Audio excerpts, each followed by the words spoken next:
లండన్లో జాతీయ అహంకారులు రెచ్చిపోయారు. మహాత్మా గాంధీ విగ్రహంపై భారత వ్యతిరేక నినాదాలు రాశారు. గాంధీజీ ప్రధాని మోదీని కించపరిచేలా పిచ్చిరాతలు రాశారు. గాంధీ జయంతి వేడుకలకు కొన్ని రోజుల ముందు ఈ ఘటన చోటు చేసుకుంది. ఈ ఘటనను అక్కడి భారత రాయబార కార్యాలయం తీవ్రంగా ఖండించింది. ఇది కేవలం విధ్వంసం మాత్రమే కాదు, మహాత్ముడి వారసత్వంపై జరిగిన హింసాత్మక దాడిగా అభివర్ణించింది.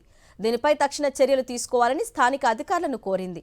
అదే సమయంలో విగ్రహ గౌరవం పునరుద్ధరణకు తక్షణ చర్యలు చేపట్టినట్టు వెల్లడించారు ఇండియన్ ఎంబసీ అధికారులు. లండన్లో జాతీయ అహంకారులు రెచ్చిపోయారు.